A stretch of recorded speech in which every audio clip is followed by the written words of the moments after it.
Media ഭാരതിലേക്ക് ഏവർക്കും സ്വാഗതം. സുഭാഷ് ചന്ദ്രബോസിന്റെ ജീവിതകഥ രണ്ടാം ഭാഗത്തിലേക്ക്.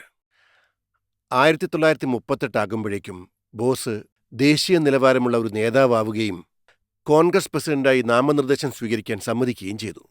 ബ്രിട്ടീഷുകാർക്കെതിരെ സായുധമാർഗങ്ങൾ സ്വീകരിച്ചിരുന്ന സ്വരാജിനു വേണ്ടി അദ്ദേഹം നിലകൊണ്ടു.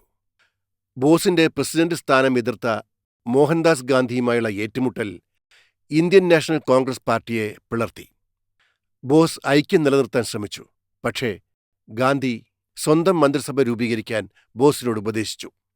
ഈ ഭിന്നത ബോസിനെയും നെഹ്റുവിനെയും ശത്രുക്കളാക്കി മാറ്റി. 1939 കോൺഗ്രസ് യോഗത്തിൽ ബോസ് ഒരു സ്ട്രെച്ചറിലാണ് പ്രത്യക്ഷപ്പെട്ടത്.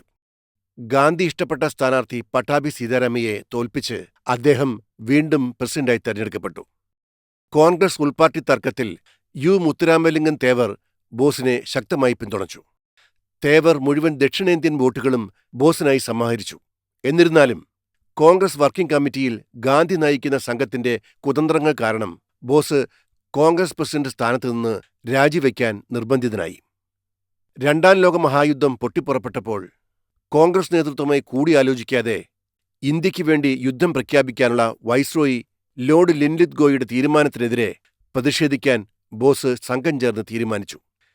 ഇതിന്റെ ആവശ്യകത ഗാന്ധിയെ ബോധ്യപ്പെടുത്തുന്നതിൽ പരാജയപ്പെട്ട ബോസ് കൽക്കട്ടയിലെ ബ്ലാക്ക് ഹോളിൽ മരിച്ചവരുടെ സ്മരണയ്ക്കായി ഡെൽഹൌസി സ്ക്വയറിന്റെ മൂലയിൽ സ്ഥാപിച്ചിരുന്ന ഹോൾവെൽ സ്മാരകം നീക്കം ചെയ്യണമെന്നാവശ്യപ്പെട്ട് കൽക്കട്ടയിൽ ബഹുജന പ്രതിഷേധങ്ങൾ സംഘടിപ്പിച്ചു. ബ്രിട്ടീഷുകാർ അദ്ദേഹത്തെ ജയിലിലടച്ചു. തീവ്രവാദ ഘടകങ്ങളെ അണിനിരത്താമെന്ന പ്രതീക്ഷയിൽ അദ്ദേഹം ഫോർവേഡ് ബ്ലോക്ക് സ്ഥാപിച്ചു. ഇന്ത്യയുടെ ചരിത്രത്തിലെ ഈ നിർണായക ഘട്ടത്തിൽ ജയിലിൽ തുടരാൻ അദ്ദേഹം വിസമ്മതിച്ചത് മരണം വരെ നിരാഹാരം കിടക്കാനുള്ള ദൃഢനിശ്ചയത്തിൽ മുന്നോട്ടുപോയി. ഇത് ബ്രിട്ടീഷ് സർക്കാരിനെ ഭയപ്പെടുത്തി. അങ്ങനെ അദ്ദേഹത്തെ ജയിലിൽ നിന്ന് മോചിപ്പിച്ചു. അദ്ദേഹത്തിന്റെ സ്വന്തം ബംഗാളി പാർട്ടിയായ ഫോർവേഡ് ബ്ലോക്ക് തുടക്കത്തിൽ കോൺഗ്രസിനുള്ളിൽ തന്നെ തുടർന്നു. രണ്ടാം ലോക മഹായുദ്ധത്തിന് തുടക്കത്തിൽ ബോസിനെ ബ്രിട്ടീഷുകാർ അറസ്റ്റ് ചെയ്ത് തടങ്കലിൽ വെച്ചു. എന്നാൽ 1941 ജനുവരി 17 രാത്രി കൊൽക്കത്തയിലെ എൽജിൻ റോഡ് വീട്ടിലെ ബ്രിട്ടീഷ് നിരീക്ഷണത്തിൽ നിന്നും ബോസ് രക്ഷപ്പെട്ടു. അദ്ദേഹത്തിന്റെ അനന്തരവൻ ശിശിർകുമാർ ബോസിനൊപ്പം പിന്നീട് അന്നത്തെ ബീഹാർ സംസ്ഥാനത്തിലുള്ള ഗോമ റെയിൽവേ സ്റ്റേഷനിലെത്തി. അബ്ബഹറിന്റെ സഹായത്തോടെ ബോസ് പെഷവാറിലേക്ക് പോയി. അവിടെ അക്ബർ ഷാ, മുഹമ്മദ് ഷാ, ഭഗവത് റാം തൽവാർ എന്നിവർ അദ്ദേഹത്തെ കണ്ടു. അക്ബർ ഷായുടെ വിശ്വസ്ത സുഹൃത്തായ അബാദ് ഖാന്റെ വീട്ടിലേക്ക് ബോസിനെ കൊണ്ടുപോയി. 1941 ജനുവരി 26 ബ്രിട്ടീഷ് ഇന്ത്യയുടെ അഫ്ഗാനിസ്ഥാനുമായുള്ള വടക്ക് പടിഞ്ഞാറൻ അതിർത്തിയിലൂടെ റഷ്യയിലെത്താൻ ബോസ് തന്റെ യാത്ര ആരംഭിച്ചു. ഇക്കാരണത്താൽ വടക്ക് പടിഞ്ഞാറൻ അതിർത്തി പ്രവിശ്യയിലെ ഫോർവേഡ് ബ്ലോക്ക് നേതാവായിരുന്ന മിയാൻ അക്ബർ ഷായുടെ സഹായം അദ്ദേഹം തേടി. സോവിയറ്റ് യൂണിയനിലേക്കുള്ള യാത്രാമധ്യേ ഷാ ബോസിനോടൊരു പുതിയ വേഷം ധരിക്കാൻ നിർദ്ദേശിച്ചു. ബോസിന് പാഷ്തോ സംസാരിക്കാൻ അറിയാത്തതുകൊണ്ട് ബോസ് ബദിരനും മൂകനുമായി പെരുമാറണമെന്നും ഗോത്രവർഗക്കാരുടെ താടി അനുകരിക്കാൻ താടി വളർത്തണമെന്നും നിർദ്ദേശിച്ചു. ബോസിന്റെ ഗൈഡ് ഭഗത് റാം തൽവാർ ഒരു അജ്ഞാതനും സോവിയറ്റ് ഏജന്റുമായിരുന്നു. ആഗാഖാന്റെ മൂന്നാമത്തെ അനുയായികൾ അതിർത്തി കടന്ന് അഫ്ഗാനിസ്ഥാനിലേക്ക് പോകാൻ അദ്ദേഹത്തെ സഹായിച്ചു. അവിടെ ഓർഗനൈസേഷൻ ടോഡിൽ നിന്നും റോഡ് നിർമ്മാണ എഞ്ചിനീയർമാരുടെ ഒരു സംഘമായി വേഷമിട്ട ഒരു അക്ബർ യൂണിറ്റ് അദ്ദേഹത്തെ കണ്ടു. അവർ അഫ്ഗാനിസ്ഥാനിലൂടെ കാബൂൾ വഴി സോവിയറ്റ് യൂണിയന്റെ അതിർത്തിയിലേക്ക് കടക്കാൻ സഹായിച്ചു. ഒരു പഷ്തൂൺ ഇൻഷുറൻസ് ഏജന്റിന്റെ വേഷം ധരിച്ച് അഫ്ഗാനിസ്ഥാനിലെത്താൻ ശ്രമിച്ച ബോസ് തന്റെ വേഷം മാറ്റി ഇറ്റാലിയൻ പ്രഭുവായ കൗണ്ട് ഒർലാൻഡോ മൊസാട്ടയുടെ ഇറ്റാലിയൻ പാസ്പോർട്ടിൽ മോസ്കോയിലേക്ക് പോയി. അവിടെ ഇന്ത്യയിലെ ബ്രിട്ടീഷ് ഭരണത്തോടുള്ള റഷ്യയുടെ ചരിത്രപരമായ ശത്രുത ഇന്ത്യയിലെ ഒരു ജനകീയ വളർച്ചയ്ക്കുള്ള തന്റെ പദ്ധതികൾക്ക് പിന്തുണ നൽകുമെന്ന് അദ്ദേഹം പ്രതീക്ഷിച്ചു. എന്നിരുന്നാലും സോവിയറ്റുകളുടെ പ്രതികരണം നിരാശാജനകമാണെന്ന് ബോസ് കണ്ടെത്തി. മോസ്കോയിലെ German ambassador count von der ഷൂലൻബർഗിന് ബോസിനെ കൈമാറി. ഏപ്രിൽ തുടക്കത്തിൽ അദ്ദേഹം ബോസിനെ ഒരു പ്രത്യേക കൊറിയർ വിമാനത്തിൽ ബെർലിനിലേക്ക് കൊണ്ടുപോയി. അവിടെ വച്ച് ബോസ് അഡോൾഫ് ഹിറ്റ്ലറെ കണ്ടു. ജർമ്മനിയിൽ ജർമ്മൻ സ്പോൺസർ ചെയ്ത ആസാദ് ഹിന്ദ് റേഡിയോയിൽ പ്രക്ഷേപണം ചെയ്യുന്നതിനുള്ള ഉത്തരവാദിത്തം ആദം വോൺ ട്രോട്സൂസൂർസിന്റെ കീഴിൽ ഇന്ത്യയ്ക്കുള്ള പ്രത്യേക ബ്യൂറോയിൽ ബോസിനെ ഉൾപ്പെടുത്തി. അദ്ദേഹം ബെർലിനിൽ ഫ്രീ ഇന്ത്യ സെന്റർ സ്ഥാപിക്കുകയും ആക്സിസ് സേന പിടികൂടുന്നതിനു മുൻപ് വടക്കേ ആഫ്രിക്കയിൽ ബ്രിട്ടീഷുകാർക്ക് വേണ്ടി പോരാടിയ ഇന്ത്യൻ യുദ്ധത്തടവുകാരിൽ നിന്നും ഏകദേശം 4500 ഇന്ത്യൻ ലെജിയൻ സൃഷ്ടിക്കുകയും ചെയ്തു. ഇന്ത്യൻ ലെജിയൻ വെർമാർച്ചിൽ ചേർന്നു. പിന്നീട് വാഫൻ SS-ലേക്ക് മാറി. അതിലെ അംഗങ്ങൾ ഹിറ്റ്ലറോടും ബോസിനോടും വിശ്വസ്തത പുലർത്തിയിരുന്നു. ഇന്ത്യയ്ക്ക് വേണ്ടിയുള്ള പോരാട്ടത്തിൽ ജർമ്മൻ സായുധസേനയുടെ കമാൻഡറായി ജർമ്മൻ വംശത്തിന്റെയും രാജ്യത്തിന്റെയും നേതാവായ അഡോൾഫ് ഹിറ്റ്ലറെ ഞാൻ അനുസരിക്കുമെന്ന് ദൈവത്താൽ സത്യം ചെയ്തു. അദ്ദേഹത്തിന്റെ നേതാവ് സുഭാഷ് ചന്ദ്രബോസാണ്. ഈ പ്രതിജ്ഞ ജർമ്മൻ സായുധസേനയ്ക്ക് ഇന്ത്യൻ ലെജിയന്റെ നിയന്ത്രണം റദ്ദാക്കുകയും ബോസിന്റെ ഇന്ത്യയുടെ മൊത്തത്തിലുള്ള നേതൃത്വം പ്രഖ്യാപിക്കുകയും ചെയ്തു. എന്നിരുന്നാലും ആസാദ് ഹിന്ദ് ലെജിയന്റെ നേതൃത്വത്തിൽ നാസി സൈന്യം സോവിയറ്റ് യൂണിയൻ വഴി ഇന്ത്യയിലേക്ക് ഒരാക്രമണം നടത്താൻ അദ്ദേഹം തയ്യാറായിരുന്നു. ഇവിടെ പലരും അദ്ദേഹത്തിന്റെ ഈ തീരുമാനത്തെ ചോദ്യം ചെയ്തിട്ടുണ്ട്. കാരണം അത്തരമൊരു അധിനിവേശത്തിന് ശേഷം ജർമ്മനികളെ എളുപ്പത്തിൽ പോകാൻ പ്രേരിപ്പിക്കാൻ കഴിയുമായിരുന്നില്ല. അത് യുദ്ധത്തിലൊരു അച്ചുതണ്ട് രൂപീകരിക്കാൻ കാരണമായി.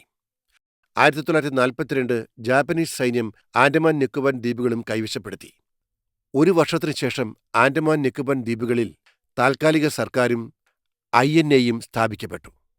ലഫ്റ്റനന്റ് ഗവർണർ ആർക്കോട്ട് ദൊരൈസ്വാമി ലോകനാഥൻ അതിന്റെ ഗവർണർ ജനറലെ നിയമിച്ചു. ദ്വീപുകളുടെ പേര് ഷഹീദ് എന്നും സ്വരാജ് എന്നും പുനർനാമകരണം ചെയ്യപ്പെട്ടു. എന്നിരുന്നാലും ദ്വീപിന്റെ ഭരണത്തിന്റെ നിയന്ത്രണം ജാപ്പനീസ് നാവികസേനയുടെ കൈവശമായിരുന്നു. 1944 തുടക്കത്തിൽ ബോസിന്റെ ദ്വീപുകളിലേക്കുള്ള ഏക സന്ദർശന വേളയിൽ ജാപ്പനീസ് ആതിഥേയർ അദ്ദേഹത്തെ തദ്ദേശീയ ജനങ്ങളിൽ നിന്നും ശ്രദ്ധാപൂർവം ഒറ്റപ്പെടുത്തി. ആ സമയത്ത് ദ്വീപിന്റെ ജാപ്പനീസ് ഭരണകൂടം ദ്വീപിന്റെ ഇന്ത്യൻ ഇൻഡിപെൻഡൻസ് ലീഗിന്റെ നേതാവായ ദിവാൻ സിംഗിനെ പീഡിപ്പിച്ചുകൊണ്ടിരുന്നു. പിന്നീട് സെല്ലുലാർ ജയിലിൽ പരിക്കേറ്റ് അദ്ദേഹം മരിച്ചു. ബോസിന്റെ ദ്വീപ് സന്ദർശന വേളയിൽ നിരവധി നാട്ടുകാർ സിംഗിന്റെ ദുരവസ്ഥയെക്കുറിച്ച് അറിയിക്കാൻ ശ്രമിച്ചു. പക്ഷേ ഫലമുണ്ടായില്ല. ഈ സമയത്ത് ലോകനാഥന് തനിക്ക് യഥാർത്ഥ ഭരണപരമായ നിയന്ത്രണമില്ലെന്ന് ബോധ്യമായി.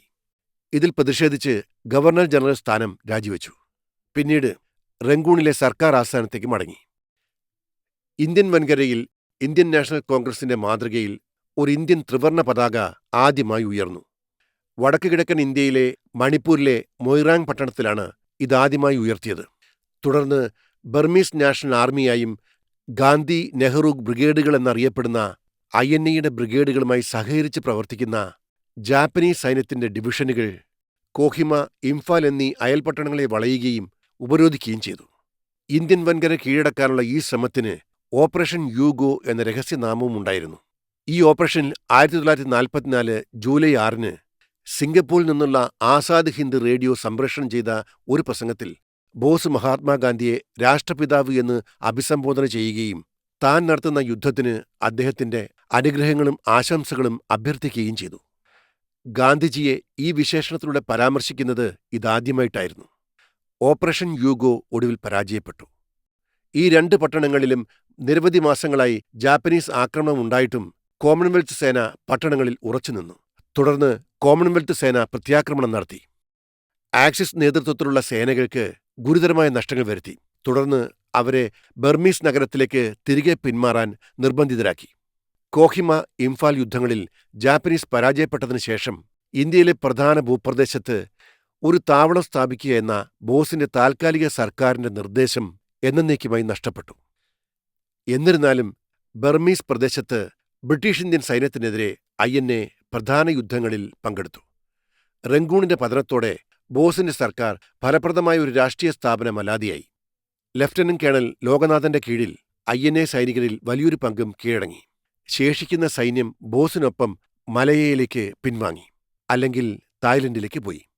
യുദ്ധാവസാനത്തിൽ ജപ്പാന്റെ കീഴടങ്ങൽ ഇന്ത്യൻ നാഷണൽ ആർമിയുടെ ശേഷിക്കുന്ന ഘടകങ്ങളുടെ കീഴടങ്ങളിലേക്ക് നയിച്ചു. തുടർന്ന് INA തടവുകാരെ ഇന്ത്യയിലേക്ക് തിരിച്ചയക്കുകയും ചിലരെ രാജ്യദ്രോഹ കുറ്റത്തിന് ശിക്ഷിക്കുകയും ചെയ്തു.